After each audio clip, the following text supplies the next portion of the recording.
L'encadrement intermédiaire hospitalier a dû gérer de très nombreuses réformes depuis les ordonnances Juppé de 1996. Après l'accréditation, la tarification à l'activité et la gestion du droit à l'erreur, ce sont les technologies de l'information et de la communication, puis l'IA, qui sont venues bouleverser les pratiques quotidiennes hospitalières, avec pour objectif une rationalisation des soins et une maîtrise des coûts.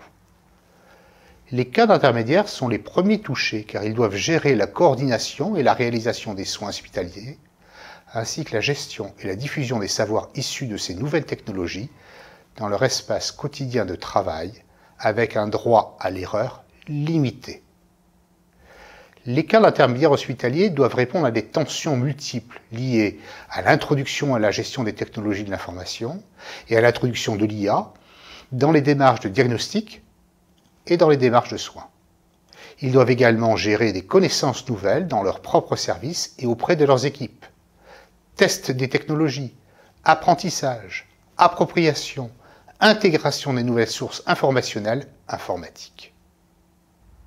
Ils doivent en même temps assurer des missions de gestion organisationnelle des équipes, de coordination interservices, de maintien de l'appareil productif de diagnostic et de soins, de mise en place d'un suivi juridique avec les droits des patients et enfin une mission de reporting financier auprès des services internes et auprès de l'ARS, Agence régionale de soins. Le temps consacré à ces nouvelles tâches empêche désormais de mener à bien une gestion singulière et rapprochée des patients.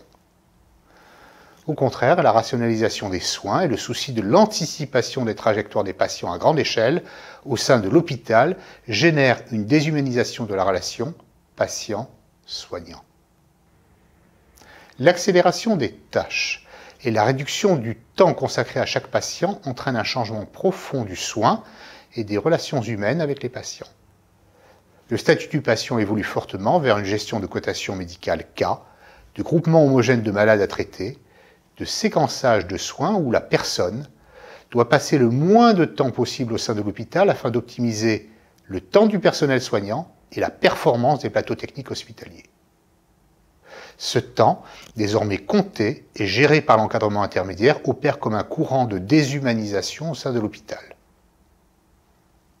La gestion d'un écrit juridico-économique informatisé, désormais omniprésent, représente un challenge pour les cadres intermédiaires hospitaliers. Ces derniers inscrivaient auparavant leur mission et leurs compétences dans la culture de l'interaction sociale du moment présent et la priorité de l'oral sur l'écrit, comme l'ont si bien étudié Grosjean et Lacoste en 1995 dans leur livre sur la communication à l'hôpital.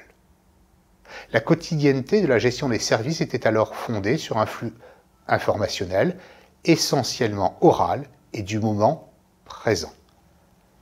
Les cadres intermédiaires doivent désormais co-gérer avec l'intelligence artificielle des flux informationnels sur des scènes organisationnelles multiples, présentes et futures, sociales, économiques et juridiques. En conclusion, la perte d'une grande partie de la culture orale entre soignants, mais aussi entre soignants et patients due à l'arrivée de l'IA et des nouvelles technologies de l'information, génère une déshumanisation des missions hospitalières auprès des personnes soignées, au profit d'une efficience économique des soins techniques produits. Les cadres intermédiaires hospitaliers doivent ainsi s'approprier de nouvelles compétences juridiques, économiques et informatiques qui n'étaient pas celles envisagées dans leur métier initialement choisi.